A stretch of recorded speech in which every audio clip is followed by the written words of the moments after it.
everyone, and welcome to Spotlight. I'm Dinah Ventura. Our guest today really needs no introduction. She's a leading voice in green advocacy, a social entrepreneur, coffee crusader, and advocate for women's empowerment. But more than these admirable titles, our guest today is, I believe, a woman of substance, a person of worth, a real sister of the soul. She's Echostore co-founder Pasita Chit Juan. Welcome to Spotlight. Hi, thank you. Thank you, Dina, for having me. Okay, so very nice of you to finally be here in our I studio. know, face to face. Yes, we've had you as our guests in other shows in the past 2 years, and you've spoken about entrepreneurship and women empowerment and business. And today, our topic will have a little something to do with empowerment, I suppose, also. But it's really a little bit closer to our hearts. It's about the Mariang Maya Awards of the Sigma Delta Phi.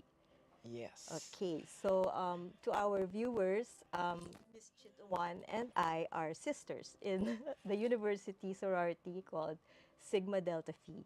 And the Mariang Maya Award is part of our celebration of our anniversary this year. So can you tell us more a little bit about the Mariang Maya Award? Yes, thank you. Thank you again for, uh, giving us this chance to talk about Mariang Maya Awards, which is actually named after a zarzuela Yes. that was written by Virgie Moreno, who everybody thought was Sigma Deltan, but she was not. Okay. But she's the sister of Pitoy Moreno, who's an Upsilonian or Abroad. a brood of ours. Young Maya Awards were conceived by sisters who like Bet Monte in the past, and they thought that Sigma Deltans, every 5 years, we would gather about 8 to 10 sisters who have really contributed to society and excelled in their fields, contributed to society, and in one way or another, I mean, maybe they're in their 70s, but they have to be honored. And since we cannot do it every year that we celebrate our anniversary, we have made it practical to celebrate it every 5 years. So I remember the last time was in 2018. Yes. You remember the yes. two. And really amazing that after, let's say, 50 years out of campus, you realize, oh my gosh, sis ko pala siya. Oo. Diba? Yes, Ganon, ano? it still amazes me until now, really, Yeah, finding out who our sisters are. I know. And how beyond campus, Yes, the bond. they have actually excelled, and syempre, in pursuit of excellence Yes, is ingrained in us, di ba? yes, yes. While on campus.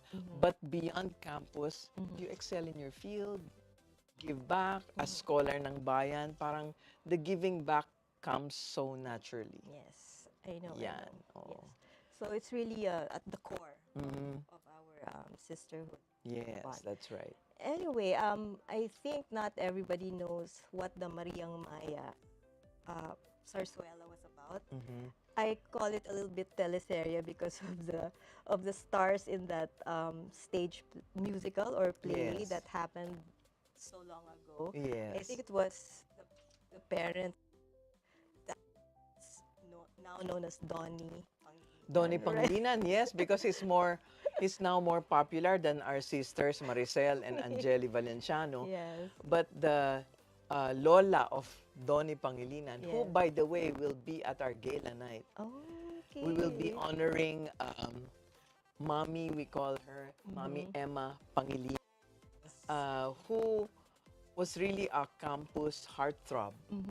Uh, 50s, no? 50s. And she has produced two Sigma Deltans, four Upsilonians, because she was also married to an Upsilonian. And so, Mommy Emma will be honored also Yes, at correct. the gala night.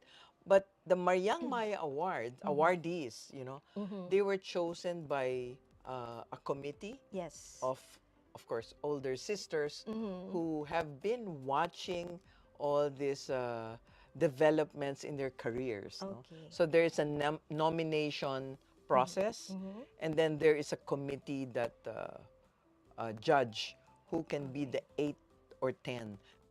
have 8. We have 8. Okay, can you tell us a little bit more about each of these 8 people who made it to our list this year? Sure. Uh, we had the meet and greet, no? Mm-hmm. We have Marlene Rodriguez, who, for those who are working in government, Mm-hmm. for GSIS, ito talaga notable eh. Mm-hmm. Si Marlene comes from Albay, Okay. and she was with NEDA. She was Mm-hmm. the regional director of Region 5 for Mm-hmm. NEDA. She actually finished in UPLB, Okay. Agricultural Economics. No? Mm-hmm. But what she did that was really notable is that Mm-hmm. if you're a GSIS survivor of a member who has passed, Mm-hmm. she pushed that survivors or the wives Mm-hmm. and children of GSIS employees who are male will continue to gain their benefits. Okay. So I think we have her to thank for that. She Mm-hmm. really fought for that, Okay. among other things, Mm-hmm. because right now she also serves in the SEDP Simbag.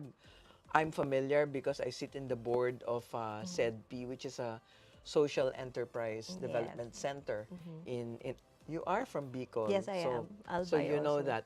Then we have somebody familiar to those in media, probably Emeline or Lynette Lynette. Villariba, Mm-hmm. as we Very. call her.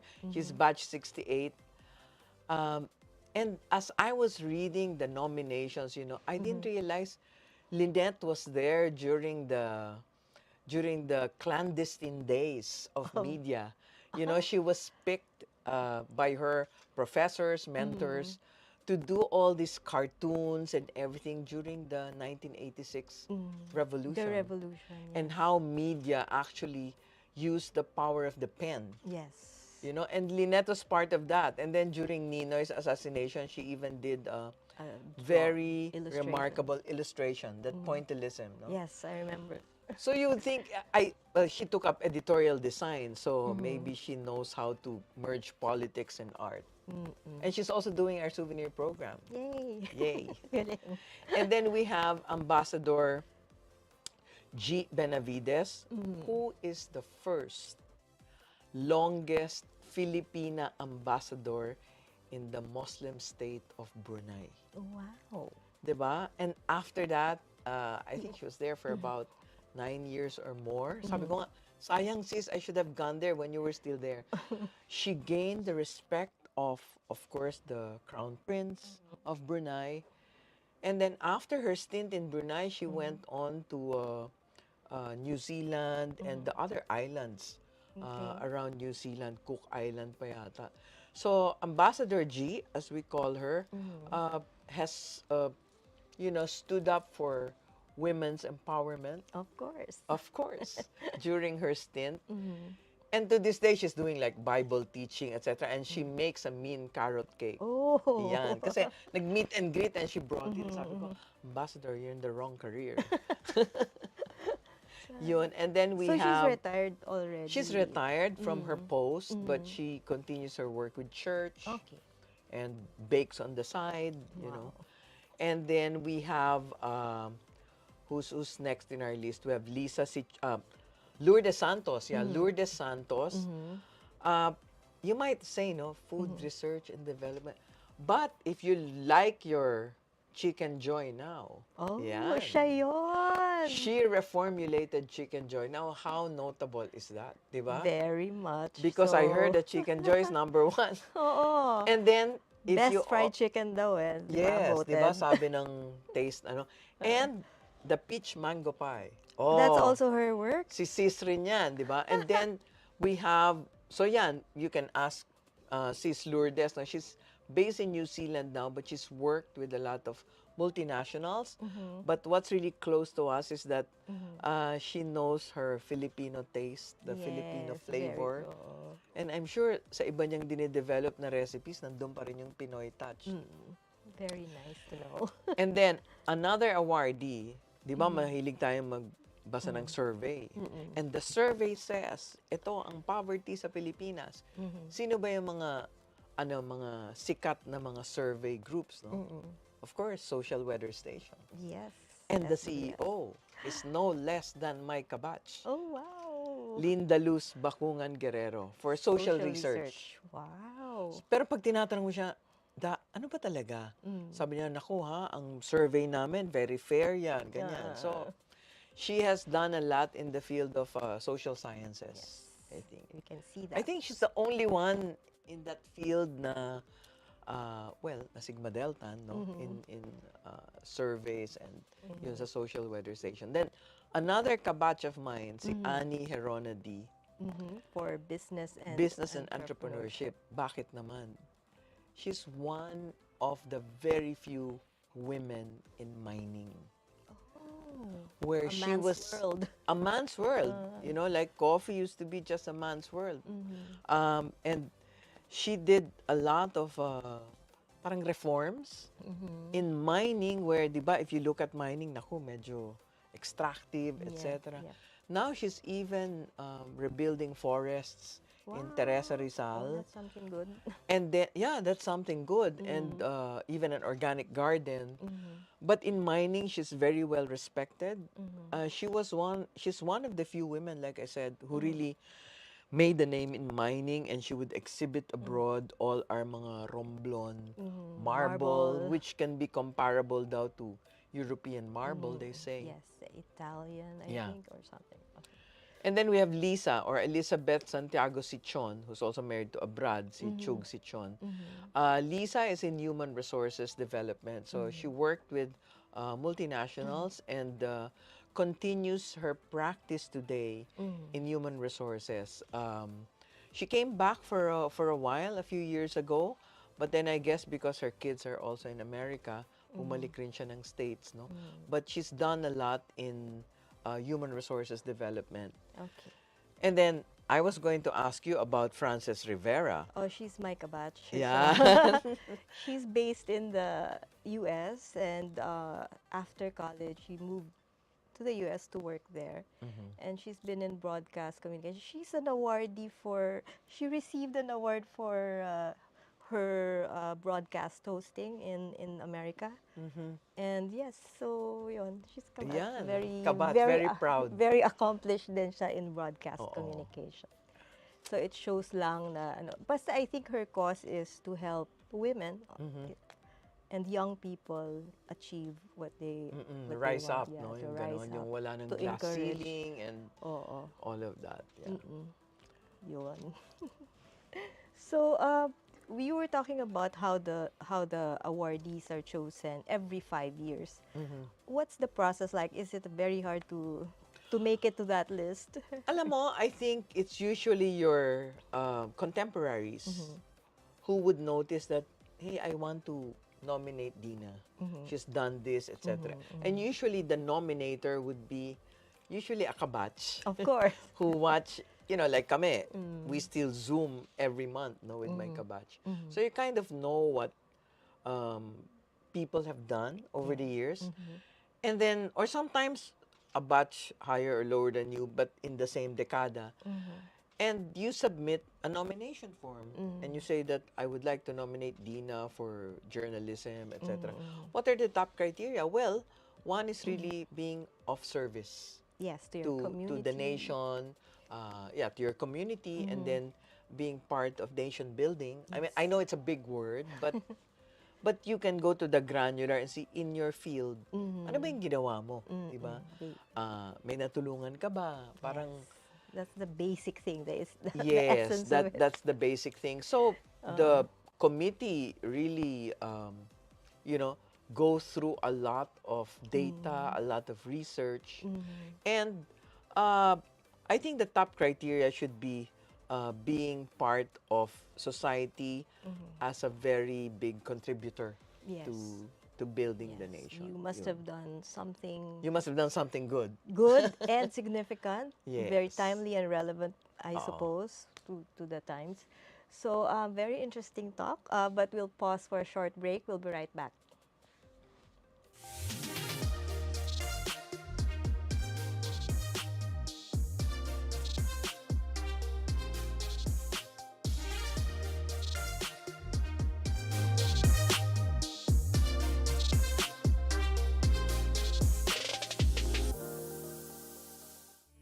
Nasa kamay mo ang swerte, ngunit hindi ito isang laro na para lang sa'yo.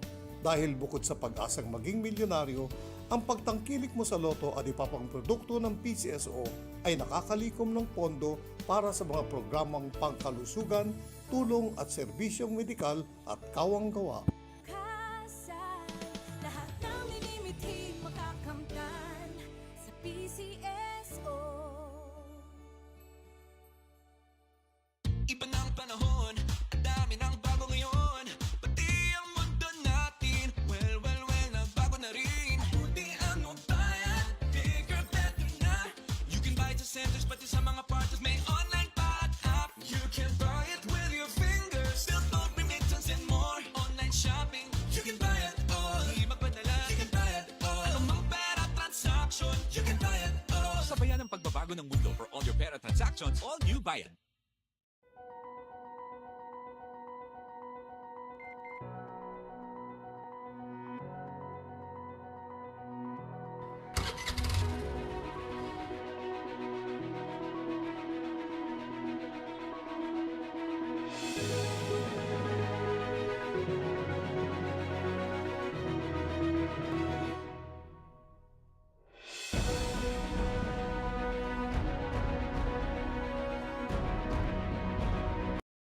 Viber is the free and secure way to connect with friends and family anywhere.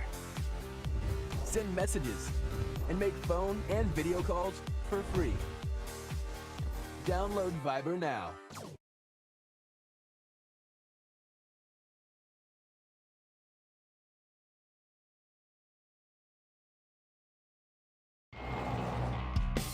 Every time I'm on the road, I can expect high performance from Phoenix Fuels.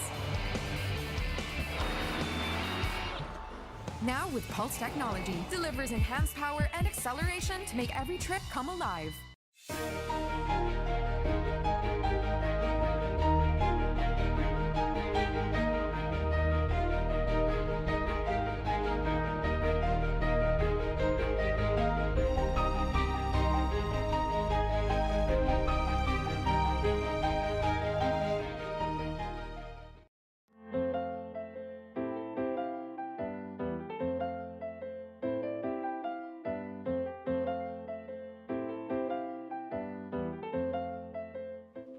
Welcome back to Spotlight. We're still with Chit Juan and we're talking about Mariang Maya Awards.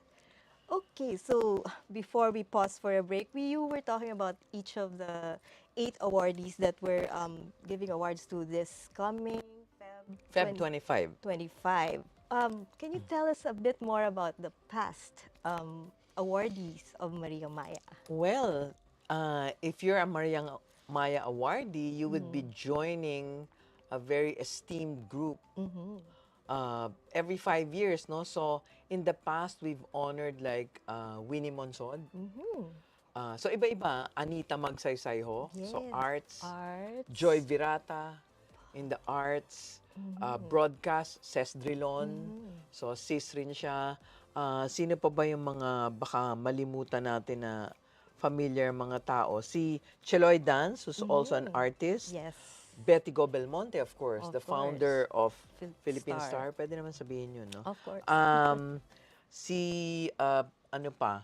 Of course, the founders, Gloria Lucero Monzon, pero hindi na masyadong kilala ng mga tao. And the hanging judge, Lourdes Paredes San Diego. Yan. Mariang Maya rin yun. Senators like Eva Estrada Calao. And then we have the owner of Cravings, Ani Guerrero. Ani Guerrero, yes. So Susan Pascual Guerrero. We also have the owner of Via Veneto, Yoli or Pajaro. Yolanda Pajaro. We also have Mercedes Gotianon, who founded Philinvest. So, hindi naman ho sila famous, di ba? We also have Nora Daza. Oh, I yes. mean, Pero na naman. of course, we have Nora Daza. Lika Benitez Brown, who started Batibot. Yan, ang mga ano, no? And then, Marifez Zamora, who became the head of Convergys and still sits in the board of PLDT. Sa activism naman, si Nelia de los Reyes Sancho, Queen of the Pacific, but an activist at heart. And of course, we have our environmentalist, Attorney Gloria Ramos. We have Maria Luz Rañeses Raval, who still is, I think, in the legal department of the university.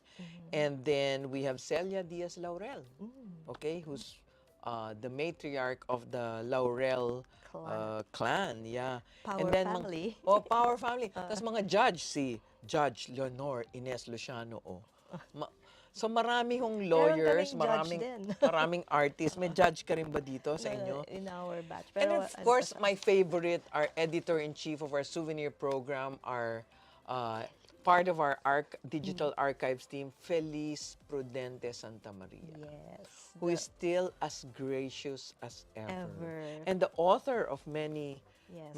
books, no, on history, especially Food history. food history, pre-colonial. So yun, si Feliz is part. I mean, there's a lot, no? I think there's 80 of us, or of us. Sorry, nandun rin po ako kasi. Ay, congrats. Ayun. For Nung, what year ka ba? I think I was 2008. Wow. Yun. For So, what for kind? business and entrepreneurship. Wow. Siyempre. How did it feel? Well, it was really such an honor, you know, to be standing there with sisters na may ginawa ka pala yung ganon, no? Peer recognition talaga siya. And Yes. it feels very different from, just getting Another award, no? Yes. It's peer recognition, but it's also like, I think, should be an inspiration for the young. Yes. No, lang parang walang imposible. Ang sabi ko nga, hindi imposible that you get your name on a street name. Yes. Di ba? We have Dream. But look, it happens. Maria Calao Katigbak, Lourdes Paredes San Diego, Betty Go Belmonte. Lahat yan ay mga pangalan na ng mga streets, no? Yeah, I remember, siguro, back when they were still in college, hindi naman nila in-imagine that they would end up on, like, On the street name. Di ba? Yes. Na hindi nyo binili yung street, ha? National Road. Yan. Pero syempre, it always starts somewhere. So I want to talk about a little bit about Sigma Delta and its role in the life of influential people like the names that you have mentioned. What is the sorority all about? Why was it formed in the first place, and how come it brought together all these women who are very diverse in interests and personality? That's true, no? So- And from different parts, like from Albay, from Yeah, all Mindanao, over. and all that, no? I guess UP is really the melting pot of, it's like a microcosm of Philippine society. And in that microcosm of UP, I think Sigma Delta Phi really has been known as SDP, so Society for Dramatics and Fine Arts. Yes. So, at least until the 70s, we would produce musicals. We would, Yeah. di ba, very arts and culture directed. However, syempre, after the first quarter storm, hindi na lang Society of Dramatics and Fine Arts. Society siya for anything else, like women empowerment. Ako nga when I was looking back, ko, oh nga, no? And I guess my being active in Sigma Delta helped me, parang pinaprop up ka Yes. for something in the future, parang Yes. tinutulak ka, di ba? Oo, similar. Parang, Ganon tinulak ka rin ba? Ngayon ko lang nare-realize yung influence niya sa akin. The way we did things before in the sorority. Parang it just helped me. I was very, very Shy. shy. The shy girl from Albay, ganon. Yes. Pero kasi pagdating sa dorm, di ba, you get to open your eyes to, this is the world pala. It's not as small as Albay. Yes. Kasi may nagsasabi, bakit tayo hindi tinanggap sa Kamya? Na-kick out kayo. Ay, na-kick out ba kami? Kala ko, hindi lang kami tinanggap. No. Kidding aside, there were stories na, when you look back, why did you get together? Yes. No? What drew you from, di ba, all different parts? What was it? Well, number one, I think it's that strength of character that they build. Parang kaya mo yan. Pursuit of excellence, di ba? Parating excellence ang inaano. Not just in academic, but in extracurricular, everything else around campus life. Yes. No? Right. So, the values. Yung values, di ba, na never give up. Na Find a way. Oo. Di ba? Di Find ba? the way or the Hindi highway. pwedeng hindi Parang ganon Oo, kami. Parang no is never an option. Yeah. Ganon. So, you have to work hard. And I think it's good for our psyche Yeah. na na-check mo, nagawa ko pala yun. Di ba? And with the help, usually with the help of your, di ba, So you learn sisters, teamwork. teamwork. Kasi meron din mga only child, di ba? Merong favored daughter, mga ganon. Yes, oo. So pagdating doon, hindi, pantay-pantay tayo. Walang walang Which kaibahan. is really how it should be. Oy, hindi ka senyorita, ganon. Pero pwedeng gamitin yung resources mo, ganon. Di ba? So you get to know ano yung strength ng bawat isa, I guess. Because you have to plan together, which is pala good training for... Yeah, the outside world. Oo. When you get out of UP, ganun Yeah, pala yeah, talaga yung mundo yun. Yes. So it was easier talaga to adjust to what it's like outside of the campus, di ba? And I think it's that bond, Dina. Like, for example, sis ka ba? UP ka? Anong batch? Ganyan. Tapos, anong student number mo? Di ba? After that, may sorority ka? Tapos yung pala, sis mo. Di ba? Yun. Parang it makes you feel comfortable agad or something. Yes, that's right. Wala na yung lines or barriers. Diba? Yes, that's right. So Oo. yeah. So how about you in your experience? What did it mean for you, this sisterhood, and then later in your life? Alam mo, now, talagang at random, naisip ko, I had businesses with the sisters. Yung nagtayo rin kami ng mga business na gusto namin. We put up a music lounge. We put up, kung ano yung sa hilig namin. No? And that became, I guess, the learning ground for all of us. Not only about business, but about teamwork. Yes. Diba? Walang seniority na pag outside. But then, you know how to defer to... Yeah, may respeto pa rin. May syempre. respeto. You defer to authority, you defer to expertise. Diba? Experience. So yun, and how did it help me in the future, challenges and in business and all? Parang it makes you feel like kaya mo eh. Yes. Yun lang yun. Diba? That confidence, that chutzpah na parang kaya mo lahat. Yun yung lahat. Pero yes, Diba? Yun. The confidence, Kung I agree. Sabi nga nila, paano yan? Siyempre, merong what they call initiations, but it's really an initiation into adult life. Ganun naman talaga lahat ng, That's a good way of putting it. di ba? Yeah. Yun. Okay. Sige. So I think we have some questions.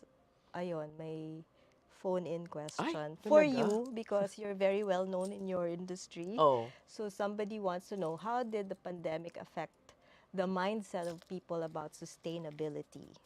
Actually, the pandemic made people think about sustainability. Mas inisip nila na how will I be able to sustain my lifestyle, no? A sustainable lifestyle is really going natural and really thinking about ano lang ba yung kailangan natin, 'di ba? That's what the pandemic also taught us, no? 'Di ba, not to have excess, Yes. but to have things just right. So parang na-practice na tayo for 3 years. I mean, it's like we all took a college degree, Fast track a yung second, sustainable tertiary degree in sustainability, 'di ba? Oo. Yun. But that's something you've always advocated and pushed for. So you saw the changes and it's been, would you say, mabilis talaga yung na-adapt ng mga tao yung sustainable lifestyle? Well, mas marami na ngayong conscious about how they eat. Maraming conscious about where they get their food, no? Mindful eating. So sustainable lifestyle is really thinking of others as you think about yourself, di ba? And I think the pandemic gave us a lot of rehearsals or practice or training on that, di ba?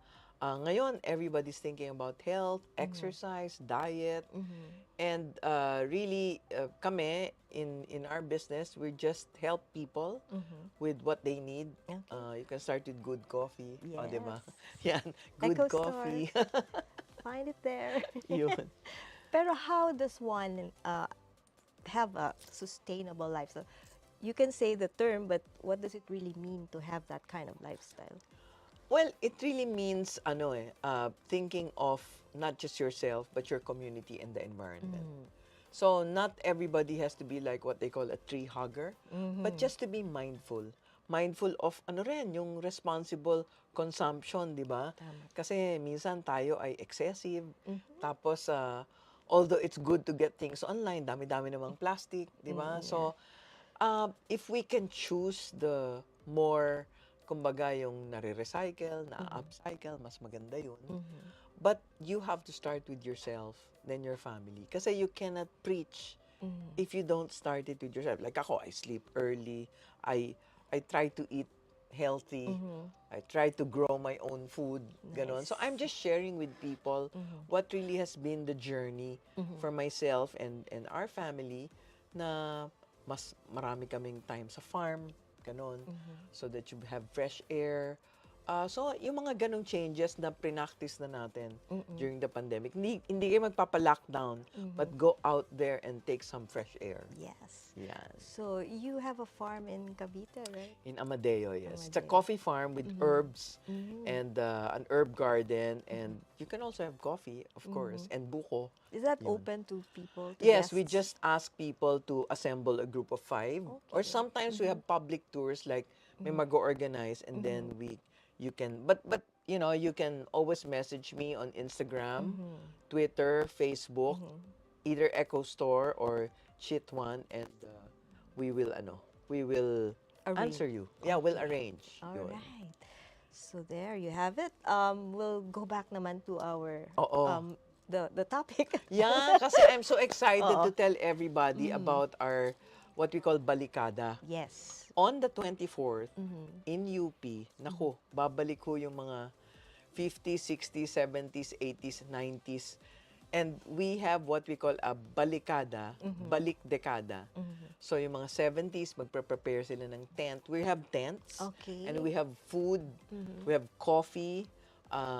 We have so many activities going around in all the different dekada tents. So there will be how many tents then? A 9. lot of tents. Pero yung iba gusto 3 tents sila. Okay. Yung iba 4. Okay, There'll okay. be activities. And then there's also a memory tent. Like ikaw, gusto mo i-reminisce ano yung ginawa nyo ng 1980s. And we will record you for our digital archives. I see. Very nice. So we are really going to immortalize Sigma Delta Phi and thanks to Feliz again, Santa Maria, and Toby Monsod, who've been heading the digital archives team Very. of SDPAA. Yes. So mapapreserve natin lahat ng mga photographs and memories. Yan. It's very interesting. Gusto ko pumunta talaga because of the decades. Yeah, and the balikada is anytime from 9 to 4. Kasi from 8 to 9, we have the inauguration of the SDP Plaza. Ayan, plaza na tayo. Saan yun? Doon rin, where we Okay. have a sculpture, a modernist sculpture done by a sis, Melanie Libatique. Yung palang Mariang Maya statuette was done by Napoleon Abueva. Diba? Parang when you have it, parang it's gusto mo like siyang ilagay talaga sa precious. glass Oo. case, ganon. Kasi it's an Abueva, no? And then ito naman si Melanie Libatique designed this modernist sculpture called Tagapag-Ugnay. Because at the end of the day, Sigma Deltans is about ugnay, we Yeah. collaborate. Connect. Saysay, may purpose, at husay, excellence. So, yun, ugnay, saysay, husay. Yun. Yun ang theme, no? Nung 90th year natin. Okay. Can you imagine, in 1930s, meron ng mga tao that group together as Yes. sorority Ang sisters. galing nga eh. In the 1930s, I mean, how nice is that? No? Yes, Yun. and it has stayed relevant till For 90 till now. years, di ba? Very nice. And we hope that this sculpture in the many years to come, para siyang kapatid ng oblation. Di ba? Pag nakita mo yung oblation, UP yan. Pag nakita mo, yan yung sa Sigma Delta, di ba? Oh, yan. Our dream. Iconic rin. Iconic. Yun ang dream natin na si oblation magkaroon ng partner Okay. icon. Okay siya. Yan. Great idea. Anyway, so thank you very much for joining me this afternoon. Oh, thank you. Thank you for allowing me to express our sisterhood Yeah, memories. ako din, proud din ako sa, of course. But before we end, would you like to say something else as your parting shots before we say goodbye? Well, for those who are interested to know about what we've been doing the last 90 years, do come to UP. We'll be across the UP press room. Hindi nyo siguro mamimiss yung tents on February 24. That's a Friday. And then for those who are Sigma Deltans or those who are married to, related to Sigma Deltans, there's a gala night for the Mariang Maya Awards on February 25 at the UP Bahay ng Alumni. Siyempre, balik UP lahat eh. Oo nga. Yan.